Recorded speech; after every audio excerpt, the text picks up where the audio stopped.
అందరికీ నమస్కారం అండి. నా పేరు సారిక. ఈరోజు మనం తెలుసుకోబోతున్నటువంటి కథ పేరు సముద్రం.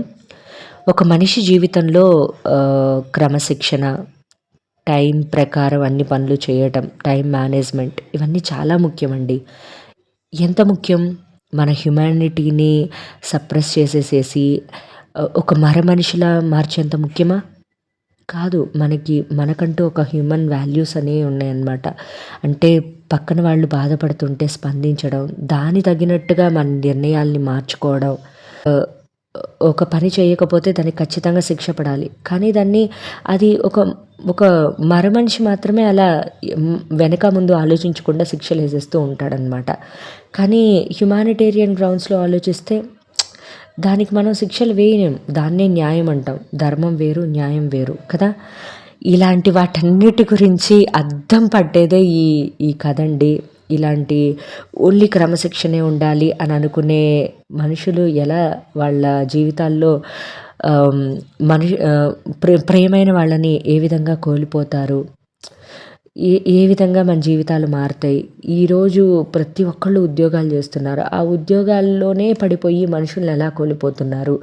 ఇలాంటివన్నీ కూడా ఈ కథలో చాలా బాగా డిస్కస్ చేశారండి. కథ పూర్తయ్యేంత వరకు ఖచ్చితంగా వినండి. సముద్రం.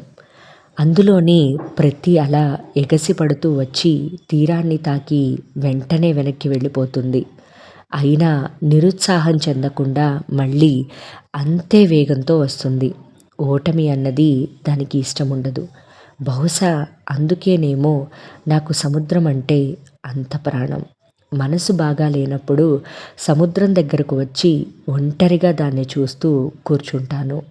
ఆ రోజు కూడా నా మనస్సు బాగా లేకపోవడంతో సముద్రం ఒడ్డుకు వచ్చి కూర్చున్నాను. నా మనసు మాత్రం మధుకర్ గురించి ఆలోచిస్తోంది. వాడు నన్ను వదిలి వెళ్ళిపోయి 5 ఏళ్ళు కావస్తోంది. ఇప్పటికీ నేను వాడి కోసం ఎదురుచూస్తూనే ఉన్నాను. వాడు ఎక్కడున్నాడో, అసలున్నాడో లేడో కూడా తెలియదు. అయినా ఏదో ఒకరోజు తిరిగి వస్తాడని నా ఆశ. కొన్ని ఎదురుచూపులకు కారణాలు ఉండవు. కొన్ని స్నేహాలకు ముగింపులు ఉండవు. 15 ఏళ్ల క్రితం మేమిద్దరం కలిసి నాటిన చిన్న మొక్క మా కంపెనీ ఇప్పుడు వందలాది మంది ఉద్యోగులతో పెద్ద వృక్షమయ్యింది. కానీ మా స్నేహమే కనుమరుగయింది. జీవితంలో మధుకర్ను నేను మొదటిసారి చూసిన సందర్భం ఇప్పటికీ గుర్తుంది. ఇంటర్మీడియట్లో మొదటి రోజు నేను క్లాసుకి ఆలస్యంగా పరిగెత్తుకుంటూ వెళ్ళినప్పుడు సన్నగా ఉన్న ఒక అబ్బాయి తన చేతి గడియారాన్ని నాకు చూపిస్తూ, "నువ్వు 5 నిమిషాలు లేట్" అన్నాడు. వాడే మధుకర్. సమయపాలన గురించి చెప్పిన ఆ మనిషి కోసం నేను జీవితాంతం ఎదురు చూడాల్సి వస్తుందని ఆ రోజు నాకు తెలియదు. సముద్రంలోని అలలు తీరానికి వస్తూ వెనక్కి వెళ్ళిపోతున్నాయి. ఆ అలల్లాగే నా ఆలోచనలు కూడా 25 ఏళ్ళు వెనక్కి వెళ్ళసాగాయి. మనిషి జీవితంలో కొన్ని పరిచయాలు యాదృచ్ఛికంగా కలుగుతాయి. కానీ అవే తర్వాత జీవిత దిశను మార్చే మలుపులవుతాయి. మధుకర్తో నా పరిచయం కూడా అలాంటిదే. ఇంటర్మీడియట్లో మొదలైన ఆ స్నేహం విడదీయలేని బంధంగా మారిపోయింది. మేమిద్దరం చదువులలో పోటీ పడేవాళ్ళం. కానీ ఒకరి మీద ఒకరికి అసూయ ఎప్పుడూ ఉండేది కాదు. పరీక్షల్లో మా ఇద్దరిలో ఎవరు మొదటి ర్యాంకు సాధించినా ఇద్దరం సంతోషించేవాళ్ళం. చివరి పరీక్ష నాడు కాలేజీ ఆవరణలోని పాత వేప చెట్టు కింద కూర్చున్నప్పుడు తర్వాత ఏం చేద్దాం అని నేను అడిగితే మధుకర్ ఆకాశం వైపు చూస్తూ ఐఐటీలో ఇంజనీరింగ్ చదువుతాను అని చెప్పాడు. నాకు అహ్మదాబాద్ ఐఐఎంలో ఎంబీఏ చదవాలని ఉంది అన్నాను నేను. నా మాటలు విన్నవాడు, మనం సొంతంగా ఒక కంపెనీ పెట్టి 10 మందికి ఉద్యోగాలు ఇద్దాం అని చెప్పాడు. సంవత్సరాలు గడిచాయి. మధుకర్ ఐఐటి ఖరగ్పూర్లో కంప్యూటర్ సైన్స్లో ఇంజనీరింగ్ పూర్తి చేస్తే నేను అహ్మదాబాద్ ఐఐఎంలో ఎంబీఏ చదివాను.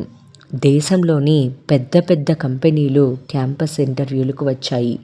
నాకు బహుళజాతి సంస్థ నుంచి ఉద్యోగ ఆఫర్ వచ్చింది.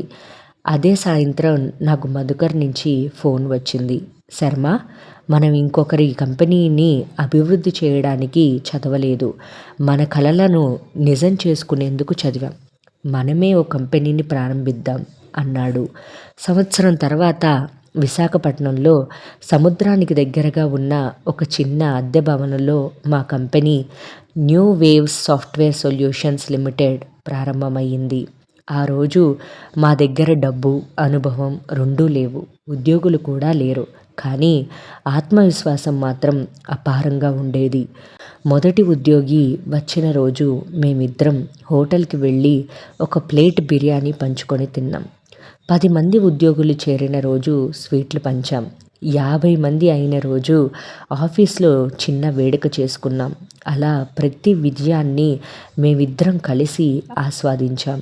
అయితే మొదటి నుంచి మధుకర్ సమయం విషయంలో ఖచ్చితంగా ఉండేవాడు.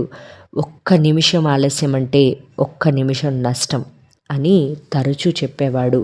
మొదట అది క్రమశిక్షణలా అనిపించింది. తర్వాత అది అలవాటైపోయింది. చివరికి అదే తన స్వాభిమానంగా మారిపోయింది. అప్పట్లో నేను దాన్ని పెద్దగా పట్టించుకోలేదు. ఒకరోజు అదే అలవాటు మా జీవితాలను అల్లకల్లోలం చేసి పెనుమార్పులకు కారణమవుతుందని నాకు తెలియదు. ఆ మార్పుకు కారణమైన వ్యక్తి లయ. ఆమె మా కంపెనీ గుమ్మం దాటిన రోజు మా జీవితాల్లోకి విధి కూడా నెమ్మదిగా అడుగుపెట్టింది. ఉదయం 9 గంటలకు ఆఫీస్ ప్రారంభమైతే వాడు 8:40కే తన గదిలో కూర్చొని ఉండేవాడు. టేబుల్ మీద కంప్యూటర్, మరొక వైపు తన తండ్రి బహుమతి ఇచ్చిన పాత చేతి గడియారం. ఫోన్లో టైం ఉంటుంది కదా, ఇంకా ఆ పాత గడియారం ఎందుకు అని అడిగితే మా నాన్న రైల్వే స్టేషన్ మాస్టర్. ఒక్క నిమిషం ఆలస్యమైతే ఒక రైలు కాదు, 100 మంది జీవితాలు ఆలస్యమవుతాయని చెప్పేవారు. ఆయన వల్ల నాకు సమయపాలన అలవాటయింది అని చెప్పాడు. కాలంతో పాటు మా కంపెనీ కూడా వేగంగా ఎదిగింది. మా క్లయింట్లు అమెరికా, జర్మనీ, జపాన్ వరకు పెరిగారు. ఒక్క ప్రాజెక్ట్ ఆలస్యమైన కోట్ల రూపాయల నష్టం. ఆ ఒత్తిడి ఎక్కువగా మధుకర్ మీదే ఉండేది. అతను ఉద్యోగులకు, మీరు 8 గంటలు పని చేయాల్సిన అవసరం లేదు, 4 గంటలు చేసినా పర్వాలేదు, కానీ ఆ చేసిన 4 గంటలు ప్రపంచంలో ఎవ్వరూ చేయలేనంత నిజాయితీగా పనిచేయాలి అని చెప్పేవాడు. ఆ మాటల్లో నిజం ఉండేది. అందుకే అందరూ అతన్ని గౌరవించేవారు, కానీ ఇష్టపడేవారు కాదు. ఆ కంపెనీలో ఉద్యోగులు చేరడం చాలా సులభం, కానీ అందులో కొనసాగడం కష్టం. దానికి కారణం మధుకర్.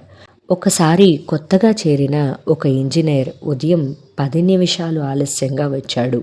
అప్పుడు మధుకర్ అతన్ని తన గదిలోకి పిలిచి ఎందుకు ఆలస్యమైంది అని అడిగాడు. అతను ఆలస్యానికి కారణం చెబుతుంటే, రేపటి నుంచి ఆలస్యమైతే నువ్వు కంపెనీకి రానవసరం లేదు అని చెప్పాడు. నేను ఆ విషయం తెలుసుకొని ఇంత కఠినంగా ఉండడం అవసరమా అని అడిగితే, అతను కంప్యూటర్ స్క్రీన్ మీద నుంచి తన తల ఎత్తకుండా, ఈరోజు 10 నిమిషాలు, రేపు గంట, ఎల్లుండి ప్రాజెక్ట్ ఆలస్యం అవుతుంది, ఆ తర్వాత కంపెనీకి నష్టాలు తప్పవు అన్నాడు. వాడి వాదనలో తర్కం ఉండేది, కానీ అది ఉద్యోగులకు నచ్చేది కాదు. వాడి కఠినత్వం ఆఫీసుకే పరిమితం కాలేదు, ఇంటి వద్ద కూడా అంతే. అయితే మధుకర్ చెడ్డవాడు కాదు, ఎవరికీ అన్యాయం చేయాలని అనుకోడు. అతనికి పని మొదటి ప్రాధాన్యం, ఆ తర్వాతే బంధాలు, స్నేహాలు. ఒకసారి మా మానవ వనరుల విభాగానికి వందలాది దరఖాస్తులు వచ్చాయి.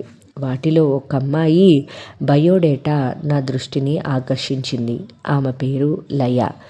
ఎన్ఐటి వరంగల్లో కంప్యూటర్ సైన్స్ చదివింది, గోల్డ్ మెడలిస్ట్. ఆమె ప్రాజెక్టుల జాబితా చదివిన తరువాత నేను వెంటనే ఇంటర్వ్యూకు పిలవమని చెప్పాను.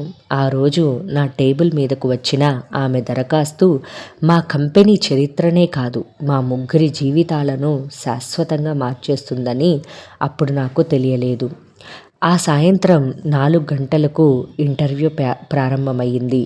ఇంటర్వ్యూని నేను, మధుకర్ కలిసి చేశాం. మేము అడిగిన ప్రశ్నలన్నిటికీ లయ బాగా సమాధానాలు చెప్పింది.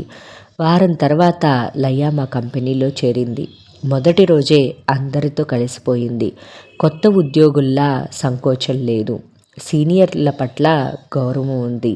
జూనియర్లకు సహాయం చేసే మనసుంది. 3 వారాల్లోనే ఆమె అభివృద్ధి చేసిన ఒక సాఫ్ట్వేర్ మాడ్యూల్ను అమెరికా క్లయింట్ ప్రత్యేకంగా అభినందించారు.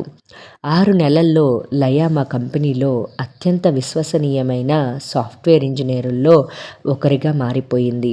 క్లిష్టమైన ప్రాజెక్టులకు లయను టీం లీడర్గా నియమించడం జరిగింది. కానీ జీవితం ఎప్పుడూ ఒకేలా ఉండదు. ఒకరోజు మొదటిసారిగా ఉదయం 9 గంటలు దాటినా లయ ఆఫీస్కు రాలేదు. ఆ రోజు మొదలైన ఆ ఆలస్యం మా జీవితాల్లో కూడా ఒక పెద్ద మార్పుకు నాంది పలికింది. ఒకరోజు ఆమె ఆఫీసుకు 12 గంటలకు వచ్చింది. మధుకర్ ఆమెను తన గదిలోకి పిలిచి, ఈ నెలలో మీరు ఆలస్యంగా రావడం ఇది 5వ సారి. టీం లీడర్ అయిన మీరే ఇలా ఆలస్యం వస్తే ఎలా అని అసహనం వెల్లబుచ్చాడు. కానీ పరిస్థితుల్లో మార్పు రాలేదు.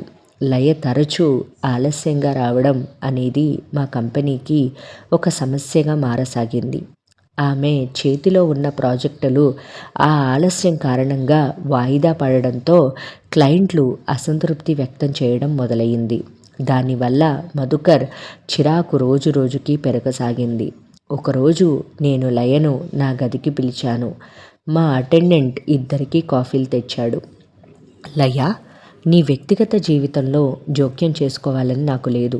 కానీ నువ్వు ఇంతకు ముందులా టైంకు రావట్లేదు. దానివల్ల మన ప్రాజెక్టులన్నీ ఆలస్యం అవుతున్నాయి. నీకు ఏదైనా సమస్య ఉంటే నాకు చెప్పు. మనం కలిసి పరిష్కారం వెతుక్కుందాం అని అన్నాను. నా మాట వినగానే ఆమె తలదించుకుంది. ఒక కన్నీటి బొట్టు ఆమె కాఫీ కప్పులో పడింది. సార్, 6 సంవత్సరాల క్రితం నాకు ప్రేమ వివాహం జరిగింది. అతను కూడా సాఫ్ట్వేర్ ఇంజనీర్. పెళ్ళై సంవత్సరం అయిన దగ్గర నుంచి హింస మొదలైంది. ప్రతి చిన్న విషయానికి అనుమానం, అవమానం, మాటలతో హింస. ప్రతిరోజు. ఆమె కళ్ళు మూసుకుంది. శరీరంపై పడిన గాయాలు మందులతో పోతాయి, కానీ మాటలతో పడిన గాయాలు మాత్రం. ఆమె వాక్యం పూర్తి చేయలేకపోయింది. ఆమె కళ్ళ నిండా నీరు. అతనితో బాధలు పడలేక విడాకులు తీసుకున్నాను. కానీ దానికి నా తండ్రితో సహా అందరూ నన్నే తప్పుపట్టారు. నా కూతురు ప్రియను నేనే పెంచుతున్నాను. నేను భార్యగా ఓడిపోయాను, తల్లిగా గెలుస్తాను అని చెప్పింది. ఆ మాటలు చెబుతున్నప్పుడు ఆమె కళ్ళలో వెలుగు కనిపించింది. నేను ఒంటరి తల్లిని. అన్ని పనులు నేనే చేసుకోవాలి. నాకు తోడెవ్వరూ లేరు. ముఖ్యంగా పాపకు ఒంట్లో బాగలేనప్పుడు, స్కూల్ పేరెంట్ టీచర్ మీటింగులు ఉన్నప్పుడు ఆఫీస్కి ఆలస్యం అవుతోంది. దయచేసి మధుకర్ గారికి నా సమస్య గురించి చెప్పండి. నేను ఎంత చెప్పినా అతను అర్థం చేసుకోవడం లేదు అని కళ్ళు తుడుచుకుంటూ చెప్పింది లయ. లయ, నీ సమస్య నాకు అర్థమైంది. మధుకర్తో నేను మాట్లాడతాను అని చెప్పి ఆమెను పంపించేశాను. ఆ మర్నాడు నేను మధుకర్తో లయ సమస్య గురించి చెప్పాను. వాడు నా మాటలు విని, సమస్యలు అందరికీ ఉంటాయి, కానీ వాటి నీడ ఉద్యోగం పైన పడకుండా చూసుకోవడానికి ప్రతి ఉద్యోగి బాధ్యత వహించాలి అన్నాడు. మధు, ఆమె వల్ల మనకు 2 ప్రాజెక్టులు వచ్చాయి. ఇప్పుడు ఆమెకు కావాల్సింది శిక్ష కాదు, సమయం అని చెప్పాను. శర్మ, మనం ఆమెకు మినహాయింపు ఇస్తే మిగతా ఉద్యోగులకు కూడా ఇవ్వాల్సి ఉంటుంది. అది కంపెనీ అభివృద్ధికి ఏమాత్రం దోహదపడదు అన్నాడు. 2 నెలల తర్వాత ప్రాజెక్టుల ఆలస్యానికి బాధ్యురాలిని చేస్తూ లయను ఉద్యోగంలోంచి తొలగిస్తున్నట్లు ఉత్తర్వులు వెలువడ్డాయి. ఆ సాయంత్రం లయ నాకు లిఫ్ట్ దగ్గర కనిపించింది. నేను ఆమెతో, సారీ లయ, నీకు నేను సహాయం చేయలేకపోయాను, నన్ను క్షమించు అని చెప్పాను. సార్, జీవితంలో కొన్ని తలుపులు మరో తలుపు తెరుచుకోవడానికే మూసుకుపోతాయి. ఏదొచ్చినా మన మంచికే అంటారు కదా అంది. కాలం గడిచింది. లయ ఉద్యోగం వదిలి వెళ్ళిన తర్వాత కంపెనీ పనులు ఆగలేదు. లయ స్థానంలో మరో సాఫ్ట్వేర్ ఇంజనీర్ వచ్చాడు. కొత్త ప్రాజెక్టులు వచ్చాయి. కొత్త క్లయింట్లు చేరారు. ఆదాయం పెరిగింది.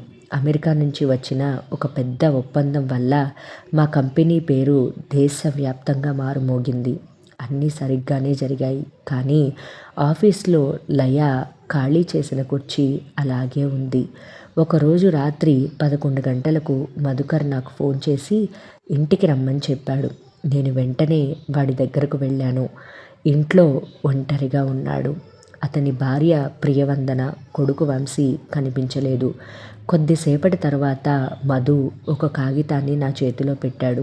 అది ప్రియవందన మధుకు పంపిన విడాకుల నోటీస్. 6 నెలల తర్వాత ప్రియవందన భర్త మధుకర్తో విడాకులు తీసుకుంది. కోర్టులో వంశీ తాను అమ్మతోనే ఉంటానని చెప్పడంతో ప్రియవందన వంశీని తనతో పాటు తీసుకువెళ్ళిపోయింది. ఆ సంఘటన తర్వాత మధుకర్ పూర్తిగా మారిపోయాడు. ఆఫీస్లో ఉద్యోగులను మందలించడం తగ్గిపోయింది. ఒకరోజు నేను వాడి గదిలోకి వెళ్ళాను. అక్కడ వాడు తన తండ్రి ఇచ్చిన పాత గడియారాన్ని చేతిలో తిప్పుతూ కనిపించాడు.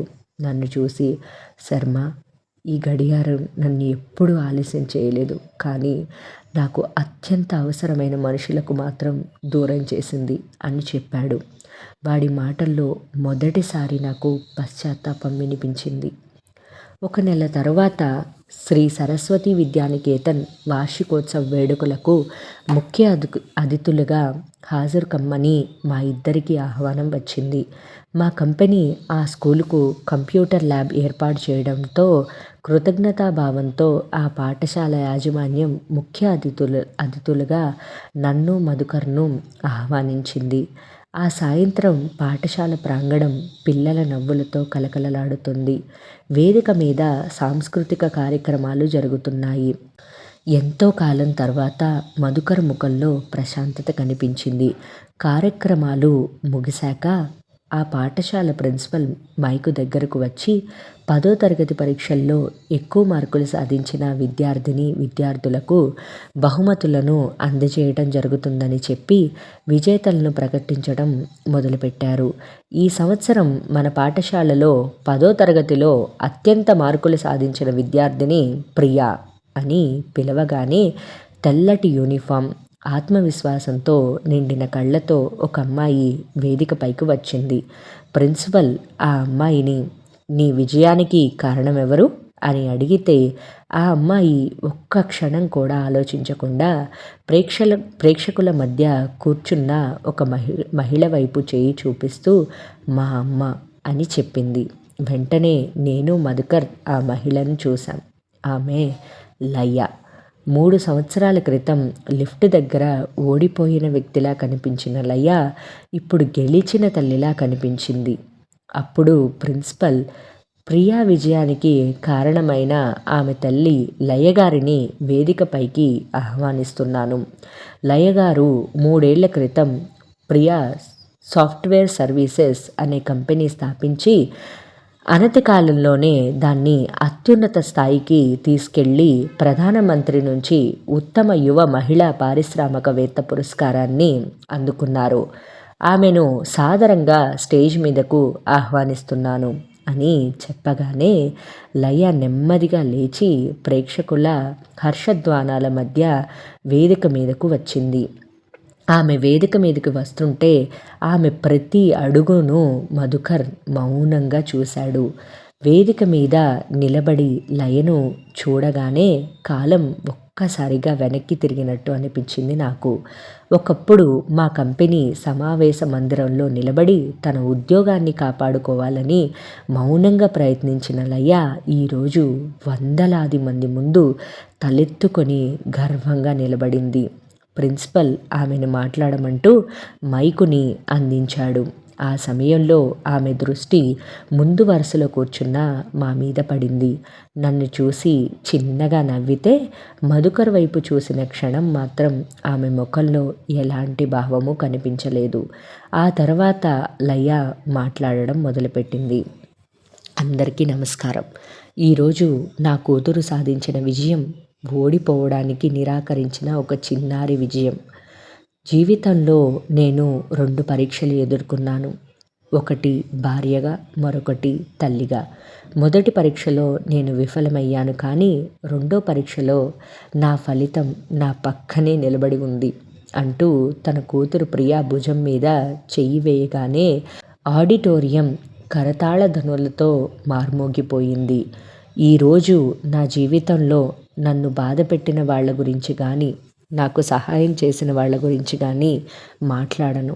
ఎందుకంటే వాళ్ళందరూ కలిసి నన్ను ఈరోజు ఇలా ఇక్కడ నిలబడేలాగా తీర్చిదిద్దారు.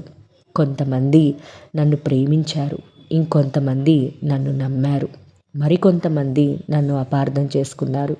కానీ వాళ్ళెవ్వరూ నా శత్రువులు కారు. ఎందుకంటే ప్రతి మనిషి తన జీవితంలోకి ఏదో ఒక పాఠం చెప్పడానికే వస్తాడు. మన జీవితంలో సమస్యలు ఎదురవ్వకపోతే మనలోని బలం బయటికి రాదు. కూతురిగా, భార్యగా, ఉద్యోగినిగా నేను ఓడిపోయిన సందర్భాలు చాలా ఉన్నాయి.